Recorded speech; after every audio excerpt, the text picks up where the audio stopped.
तो जी अपनी वीडियो का बाकायदा आगाज़ करते हैं। जो वर्ड्स मैं आपको आज सिखाना चाह रही हूँ उसको सिखाएंगे, ठीक है। और आप उसकी प्रैक्टिस करते जाएं, आपको इंशाल्लाह ताला बहुत अच्छा लिखना आ जाएगा।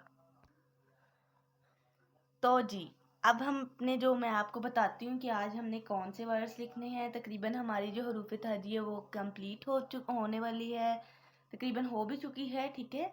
तो आप सब मुझे कमेंट्स में अगला जो टॉपिक है वो सजेस्ट करें, मैं फिर उसी पे ही वीडियो अपलोड करूँगी, ठीक है। तो अब मैं स्टार्ट करती हूँ। आज का जो हमारे वर्ड्स हैं वो हैं तोए, ठीक है, जोए,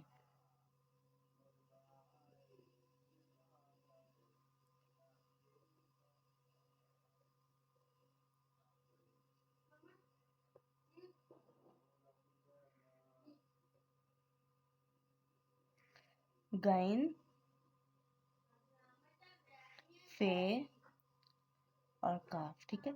ये कुछ वर्ड्स थे जिनका मुझे लग रहा था कि आपको सिखाने चाहिए, ठीक है। वीडियो ज़्यादा लंबी नहीं होगी, छोटी सी मैं वीडियो बनाऊंगी, ठीक है। तो जी मैं आपको बताती हूँ कि हमने कैसे लिखना है। और मैं आज आपको जो है ना नुक्ते लगाना भी बताऊंगी। क्यों ना हम पहले नुक्ते लगाना सीख लें, नुक्ते बहुत इजी होते हैं, ठीक है। नुक्ते मैं आपको बताती हूँ। बिस्मिल्लाहिर्रहमानिर्रहीम। आपने जो है ना बिल्कुल इस तरह से नुक्ते लगाने हैं।